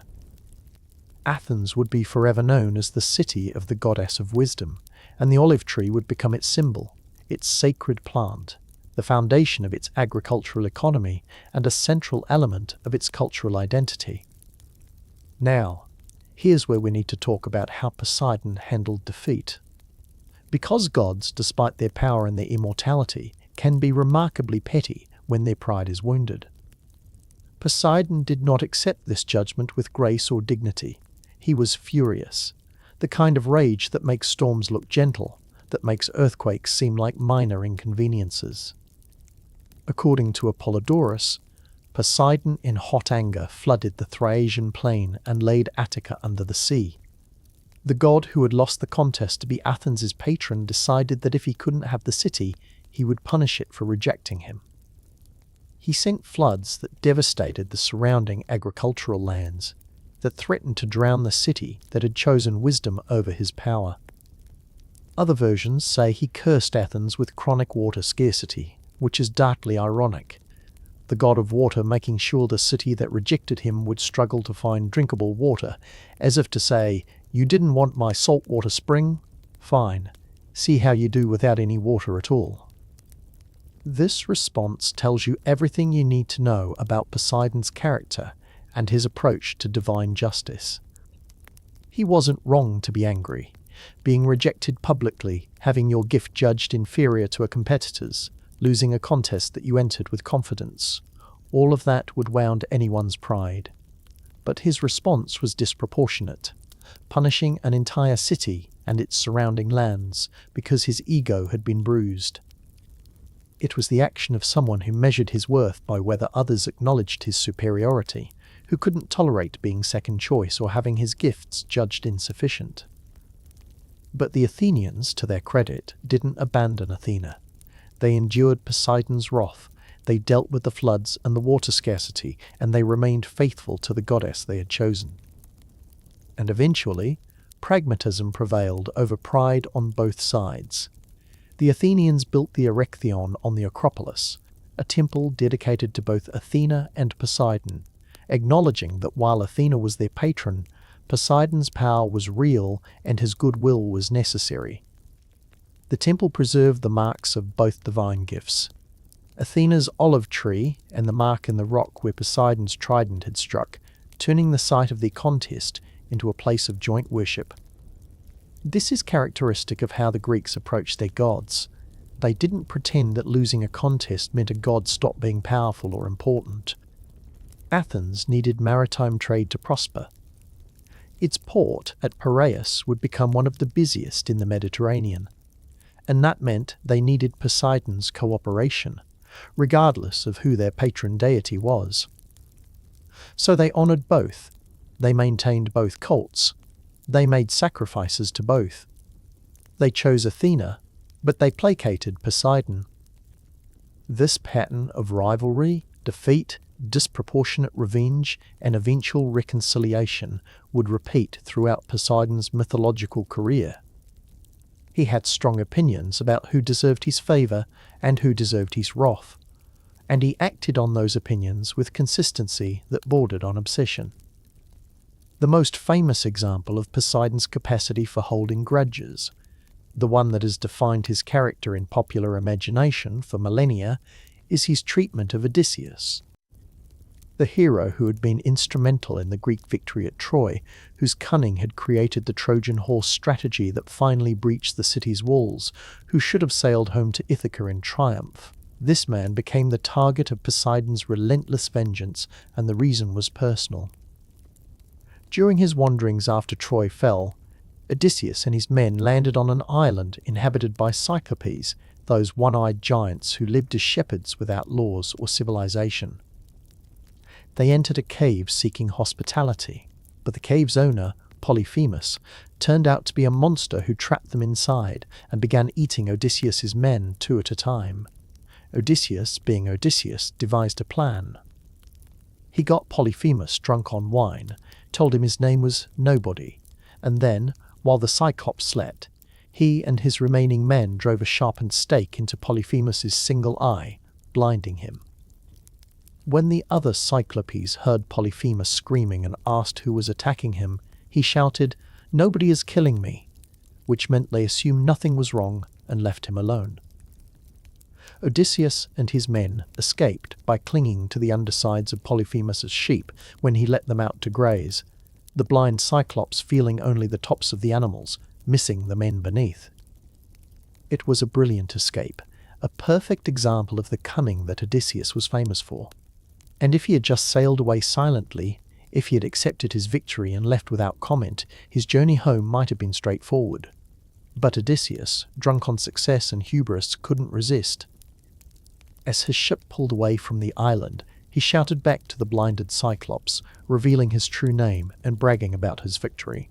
"Cyclops, if any mortal asks who put out your eye, tell them it was Odysseus, sacker of cities, son of Laertes, who makes his home in Ithaca." And Polyphemus, hearing this, learning the true identity of the man who had blinded him, called out to his father for vengeance. "Hear me, Poseidon, Earthshaker, dark-haired god. If I am truly yours, if you claim me as your son, grant that Odysseus may never reach his home in Ithaca. But if he is destined to see his people and reach his well-built house, let him come late, in bad state, having lost all his companions in someone else's ship, and let him find troubles in his house." Poseidon heard, and Poseidon answered. The god who had been furious at losing Athens to Athena, who couldn't tolerate disrespect or defeat, now had a new target for his rage, the man who had blinded his son, and then bragged about it. What followed was a 10-year odyssey. That's where we get the word of obstacles and disasters, of being driven off course by storms, of being tracked on islands, of losing all his ships and all his men except himself, of arriving home finally, alone, after 2 decades away, only to find his household overrun by suitors trying to marry his wife and claim his throne. Every word of Polyphemus's prayer was fulfilled. Poseidon made sure of it. The specifics of Odysseus's wanderings are their own epic story, but what matters for understanding Poseidon is the consistency and duration of his vengeance. He didn't just hit Odysseus with one storm and call it even. He pursued the hero for a decade, creating obstacle after obstacle, ensuring that every time Odysseus seemed close to reaching home, something went wrong. When Odysseus was granted favourable winds by Aeolus, keeper of the winds, Poseidon made sure his men opened the bag containing the winds at the worst possible moment, driving them back to where they had started. When Odysseus finally built a raft and set sail from Calypso's island, Poseidon sent a storm that destroyed the raft and nearly drowned him. It was personal, sustained, and disproportionate. Odysseus had blinded a monster who was eating his men's self-defense and rescue by any reasonable standard. But Poseidon didn't care about reasonable standards. He cared that his son had been harmed and that the person responsible had mocked him afterward. That was enough to earn a decade of divine harassment. And here's what's fascinating about this. Poseidon couldn't actually kill Odysseus. The hero was destined to return home. That was determined by fate, by prophecy, by forces that even gods couldn't completely override. So Poseidon worked within those constraints. He couldn't prevent Odysseus from reaching Ithaca, but he could make the journey as long and painful as possible, could ensure that all of Polyphemus's prayers were answered within the bounds of what fate allowed. It was vengeance pursued with both persistence and creativity, the work of a god who understood the limits of his power, but operated at the absolute maximum of what those limits allowed. Poseidon's approach to divine justice, if we can call it that, was based on a simple principle: respect me and I'll protect you, disrespect me and I'll destroy you. This wasn't unique to him. Most Greek gods operated on similar principles, but Poseidon seemed particularly sensitive to slights, particularly quick to anger, particularly committed to making sure that anyone who offended him understood the consequences. When King Minos of Crete tried to cheat Poseidon out of a proper sacrifice by keeping the beautiful white bull the god had sent from the sea, Poseidon's revenge was elaborate and horrific.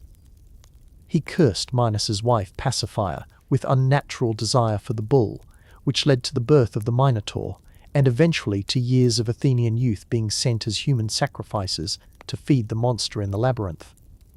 One king's disrespect resulted in generations of suffering, not just for Minos, but for his entire kingdom and for Athens as well, when Minos demanded the tribute of young people to feed his shameful secret.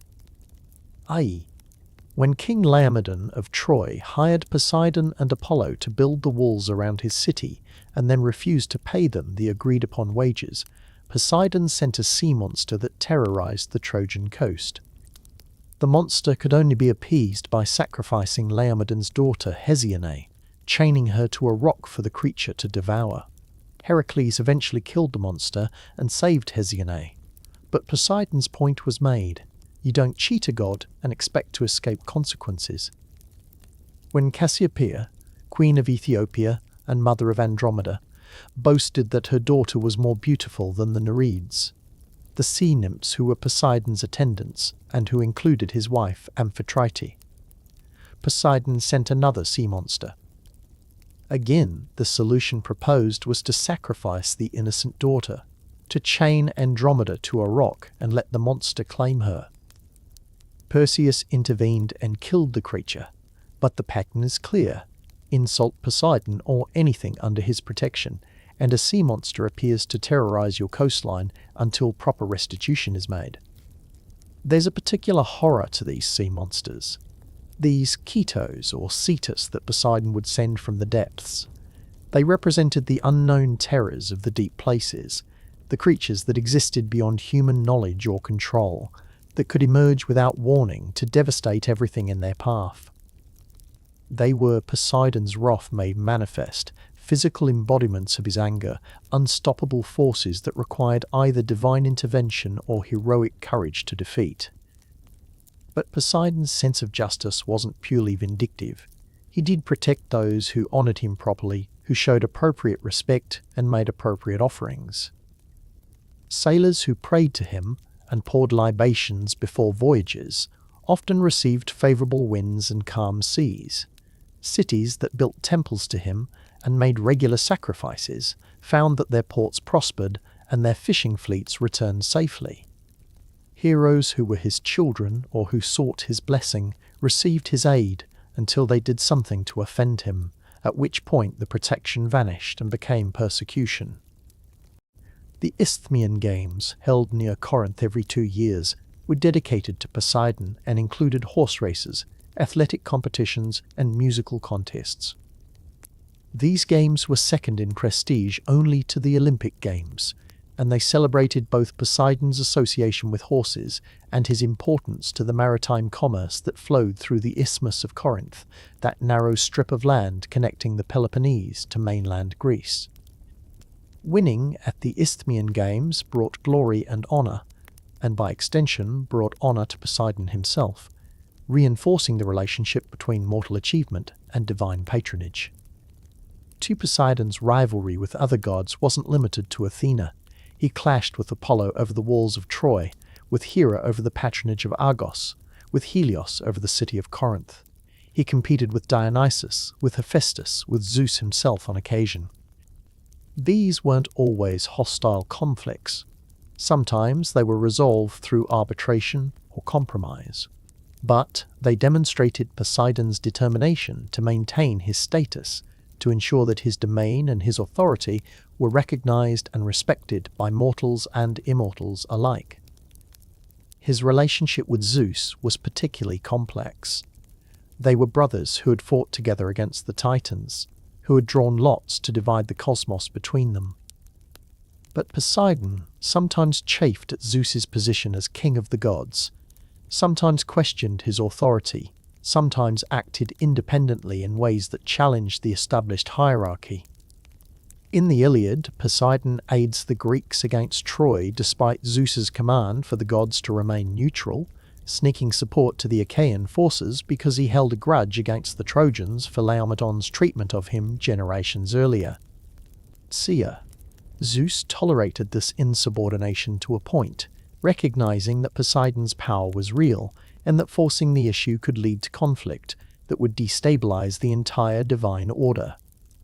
There was always a tension between them, a reminder that the division of the cosmos had been a practical arrangement rather than an absolute hierarchy, that Poseidon ruled his domain with as much authority as Zeus ruled his, and that the sea god's allegiance to his younger brother was conditional, based on respect and practicality rather than absolute subordination. This tension reflected the nature of Poseidon's power itself. The seas couldn't be controlled the way the sky could. Zeus's lightning struck where he aimed it, precise and directed. Poseidon's oceans moved according to currents and tides and winds, responsive to his will, but also possessing their own nature, their own patterns that even a god had to work with rather than against. He was powerful but not omnipotent, commanding but not absolute, able to shape events but constrained by fate and the nature of the elements he controlled. His temper, his pride, his capacity for grudges, all of these were reflections of the element he ruled. The sea could be calm and generous, providing food and transportation and prosperity. It could also be violent and destructive, sinking fleets and flooding coastlines and drowning entire populations. It responded to conditions, to circumstances, to provocations, sometimes predictably but often in ways that surprised even experienced sailors. Poseidon was the personification of this duality, this unpredictability, this combination of life-giving generosity and life-taking violence. The Greeks understood this about him, which is why they were so careful in their worship, so deliberate in making appropriate offerings, so aware that the god's favour could turn to wrath with very little warning. They built temples at prominent coastal locations where Poseidon could observe both sea and land, where they could make sacrifices visible to the god who needed to be honoured. They instituted festivals and games that celebrated his power and reminded everyone of his importance. They told stories about his vengeance and his justice, using myths as cautionary tales about the consequences of disrespecting divine authority. Posse. And through all of this, through the contests with other gods, through the pursuit of heroes who had offended him, through the protection of those who honoured him, and the punishment of those who didn't, Poseidon established himself as a god who could not be ignored, who demanded acknowledgement, who shaped the world through conflict as much as through creation. His rivalries defined him as much as his powers, his grudges as much as his gifts, his anger as much as his favour. The irony, if we're looking for one, is that all of this, the temper, the pride, the need for recognition, the quick offence and slow forgiveness, made Poseidon more human in character than many of the other Olympians. He wasn't distant or abstract. He was immediate, emotional, reactive, understandable in his motivations even when his actions were extreme. You could anger him by mistake and understand why he was angry even as you tried desperately to appease him. You could see yourself in his reactions, his need to be respected, his fury at being slighted, his determination to make sure that people understood his power and position. And that made him, paradoxically, both more terrifying and more approachable than a god who was purely benevolent or purely malevolent would have been. You could negotiate with Poseidon's temperament, could make offerings and apologies, could hope to change his mind through proper worship and respect. He wasn't arbitrary. He operated according to principles, even if those principles were based on pride and ego rather than abstract justice. Respect him and you might prosper. Disrespect him and you would definitely suffer. It was a straightforward equation, even if the god's definition of respect was sometimes more stringent than mortals expected. His sense of divine justice, then, was inseparable from his temperament, his power inseparable from his pride, his role in mythology inseparable from his capacity for both spectacular generosity and equally spectacular vengeance. He was the god who could build Atlantis and sink it, who could create horses and send sea monsters, who could calm storms and cause earthquakes, who could protect sailors and drown them, all depending on whether he felt honoured or insulted, respected or dismissed. And Athens, the city that rejected him in favour of Athena, learned to live with both gods, to honour both wisdom and power, to acknowledge that while they had chosen the olive tree over the saltwater spring, they still needed the goodwill of the god who ruled the seas that connected their city to the wider world. They built the Erechtheion and preserved both divine gifts, turning their site of conflict into a site of coexistence, proving that even gods who lost contests could be integrated into civic religion if approached with sufficient respect and strategic pragmatism. That was Poseidon's legacy in the realm of rivalries, a god who fought for recognition, who punished those who disrespected him, who held grudges for decades, but who could also be honoured and placated, whose wrath could be turned aside through proper worship, whose power demanded acknowledgement even from those who chose other gods as their primary patrons. He was fierce, and he was proud, and he was dangerous, and the Greeks loved him and feared him in equal measure, understanding that the Lord of the Seas was not someone you could afford to ignore.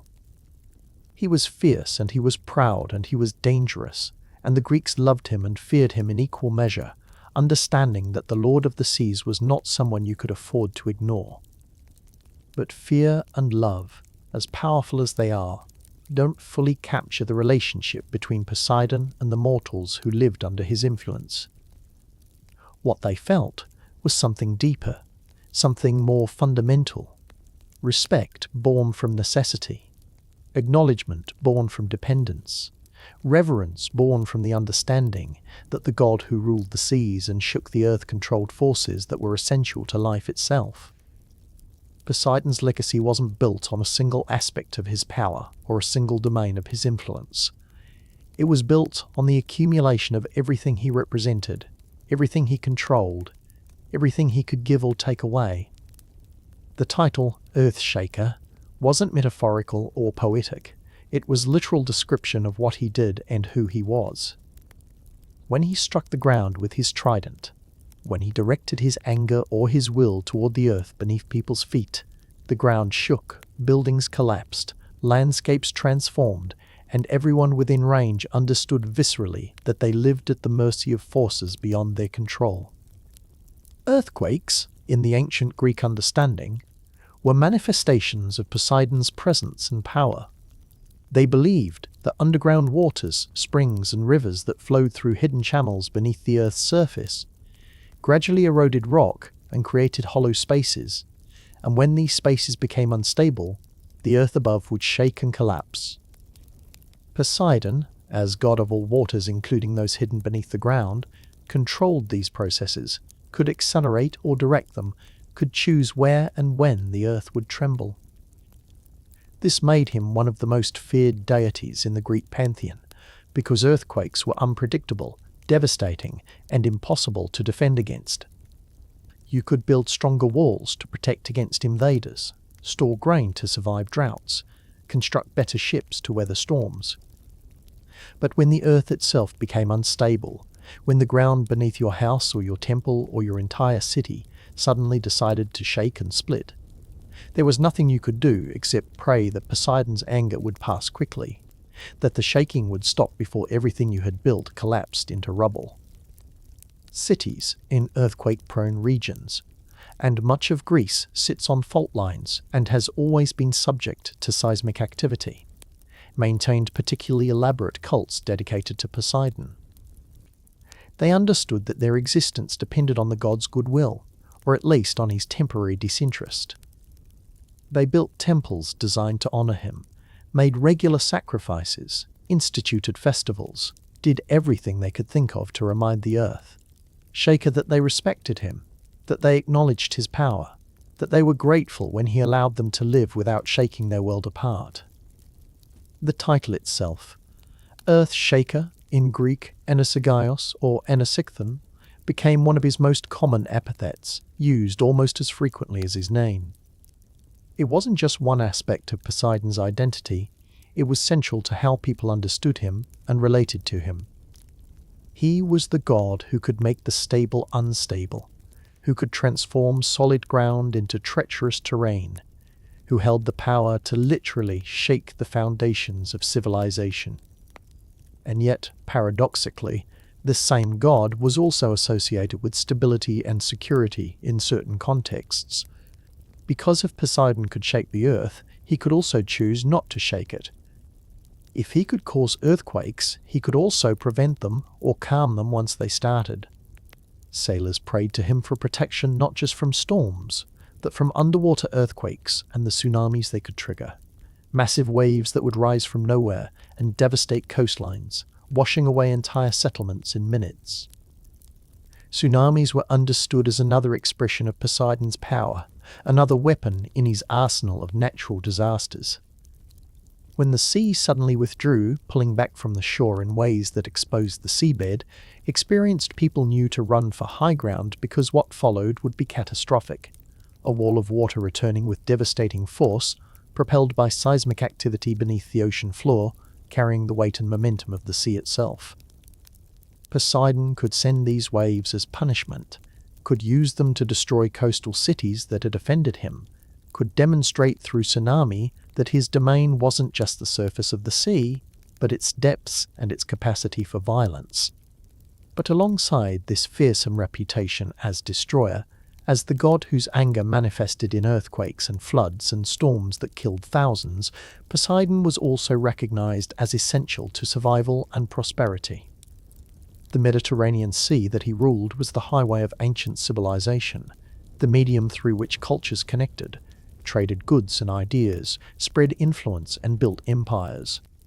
Without access to the sea, without the ability to sail safely from port to port, Greek civilization as it developed would have been impossible. Every cargo ship that carried grain from Egypt to Athens, every warship that protected Greek interests, every fishing boat that fed coastal populations, every merchant vessel that transported olive oil and wine and pottery to distant markets, all of them operated within Poseidon's domain, all of them depended on his tolerance if not his active blessing. Sailors developed elaborate rituals for propitiating him, for seeking his favour before voyages, for thanking him when they returned safely. The ritual of pouring libations into the sea before sailing became nearly universal among Greek mariners. They would take wine or oil or some other precious liquid and pour it into the waves as an offering, as a gesture of respect, as acknowledgement that they were about to enter Poseidon's kingdom and needed his permission or at least his disinterest. Sometimes they would sacrifice animals, horses when they could afford them, bulls for particularly important voyages, smaller animals for routine trips. And these sacrifices served the same purpose, reminding the god that mortals recognized his authority, that they weren't taking his goodwill for granted, that they understood the sea belonged to him and they were merely borrowing passage through his domain. And Poseidon, according to the myths and the testimonies of grateful sailors, often responded favorably to proper worship. He would calm storms that threatened ships whose crews had honored him appropriately. He would send favorable winds to speed journeys. He would direct dolphins, his sacred animals, to guide sailors to safe harbors or to rescue those who had fallen overboard. Stories circulated constantly about mariners who had prayed to Poseidon at the height of deadly storms and watched the winds shift, the waves calm, the danger pass. This created a relationship between God and worshippers that was transactional but genuine, based on mutual recognition of the other's importance. Mortals needed Poseidon's cooperation to survive and prosper. Poseidon needed mortal worship to maintain his status, his influence, his position in the divine hierarchy. Neither side could afford to ignore the other, which meant both sides had incentive to maintain the relationship even when tensions arose. His association with horses added another dimension to his influence and his legacy. Horses were essential to ancient Greek society, for transportation, for agriculture, for warfare, for sport. They represented power, freedom, nobility, status. Wealthy families bred them, armies depended on them, charioteers raced them, and poets celebrated them. And Poseidon, as the god who had created the first horse, who understood their nature better than any other deity, became the patron of all things equestrian. The connection between horses and the sea isn't immediately obvious, but it made sense to the Greeks who observed both. Horses and waves share certain qualities. Both move with power and grace. Both can be gentle or violent depending on circumstances. Both possess a kind of wildness that persists even when they're controlled or directed by human will. A horse galloping across a field moves like waves rolling across the ocean surface. Rhythmic, powerful, beautiful, dangerous if you get in the way. A wave breaking on shore crashes with the same sudden force as a horse rearing or bucking, the same transition from smooth motion to explosive violence. Poseidon's horses were divine creatures, white as sea foam, capable of running across water as easily as across land. When he rode his chariot from his underwater palace to the surface or to Olympus for divine counsels, these horses would pull him, their hooves striking the waves without breaking through, their manes flowing like water in motion. Dolphins would swim alongside, celebrating their lord's passage, and the seas would calm in his wake, acknowledging their master. Horse racing became one of the primary ways to honour Poseidon, particularly at the Isthmian Games held near Corinth. These games, second in prestige only to the Olympic Games, featured chariot races and mounted races that attracted competitors from across the Greek world. Winning at the Isthmian Games brought glory not just to the victor, but to Poseidon himself, reinforcing the connection between the god and the animals he had created, celebrating the qualities, speed, strength, competitive spirit, that both horses and the god embodied. But beyond the practical associations, beyond the transactional worship and the festivals and the sacrifices, Poseidon's legacy rested on something more fundamental. He was the personification of nature's dual character, of the reality that the natural world gives life and takes it away, that the same forces that sustain us can destroy us, that power and danger are inseparable. The sea provides food and enables trade, but it also drowns sailors and floods coastlines. Water nourishes crops and quenches thirst, but it also causes floods that destroy harvests and wash away settlements. The earth supports everything we build, but it also shakes and splits without warning, collapsing our structures and burying our accomplishments. Poseidon ruled all of these manifestations of natural power, the beneficial and the destructive, the life-giving and the life-taking, and his temperament reflected this duality. He could be generous and protective to those who honored him properly, and he could be vengeful and destructive to those who offended him. But more than that, he could be both simultaneously, or could switch between them without warning, just like the natural forces he controlled. A calm day at sea could become a deadly storm in hours. A stable city could experience a devastating earthquake without any advance notice.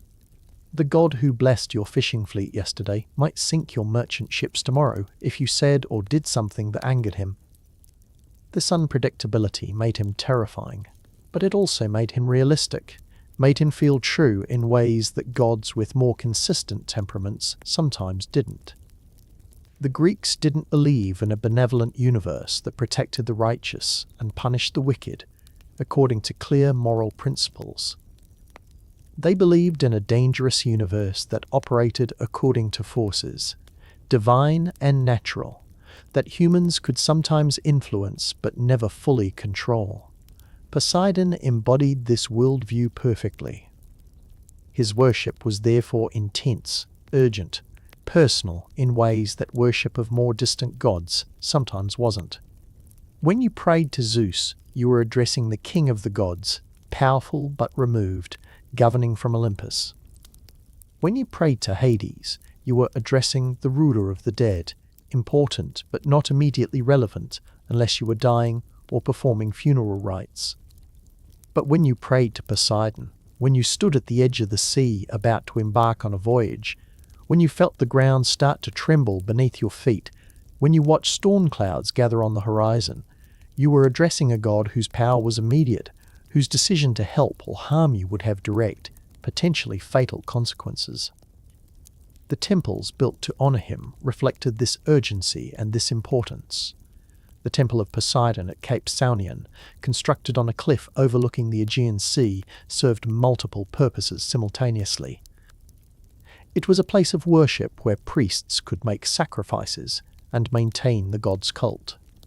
It was a landmark visible to ships approaching Athens from the south, a reminder that they were entering waters protected by the sea god, and that appropriate prayers and offerings were expected.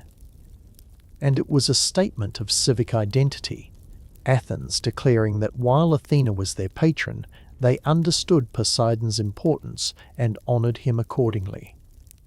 Other temples at other locations served similar functions, marking territorial boundaries, providing gathering places for worship, demonstrating civic commitment to maintaining good relations with the god who could make or break their maritime economy.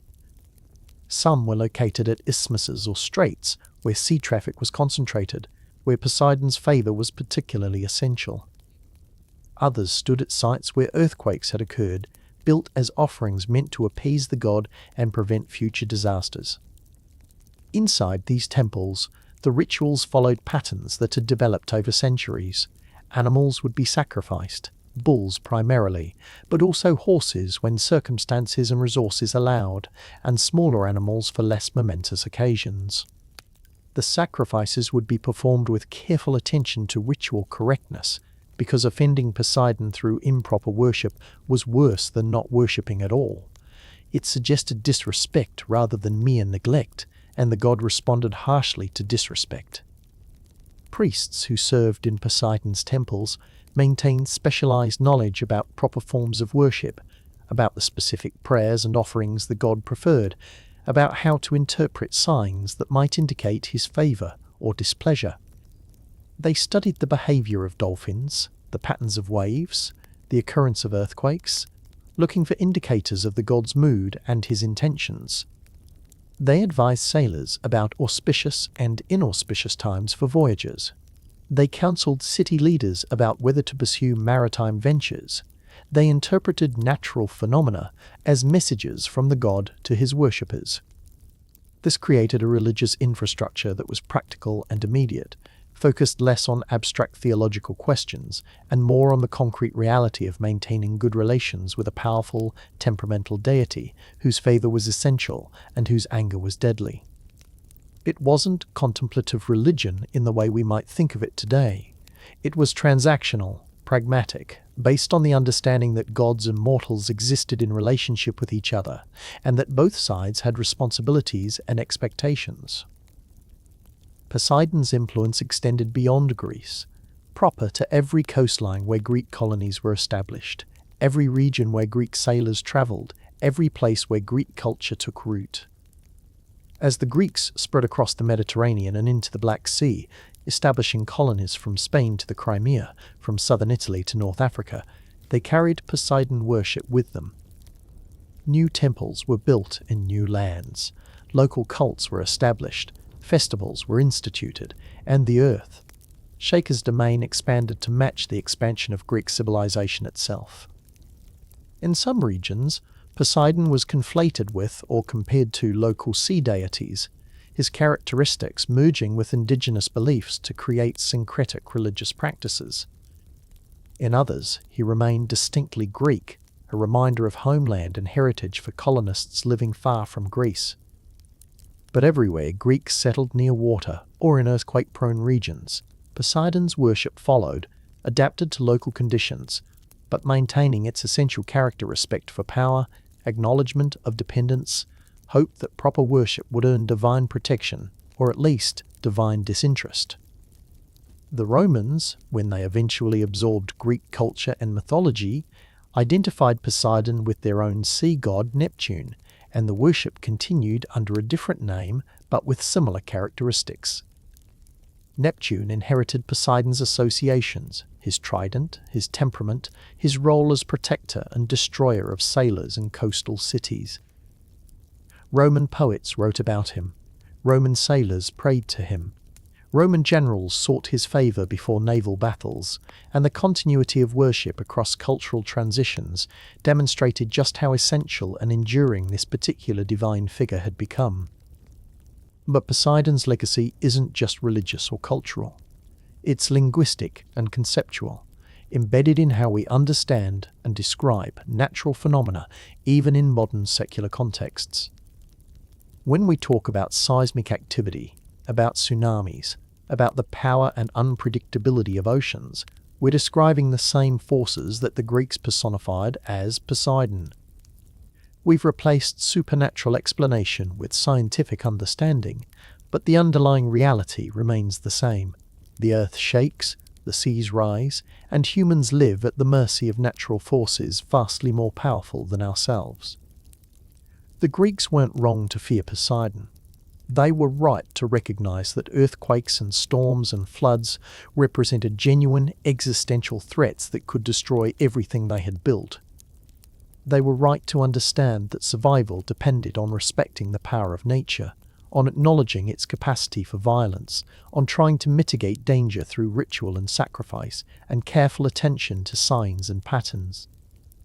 The supernatural framework they used to understand these threats was different from our scientific framework, but the emotional and practical reality was identical.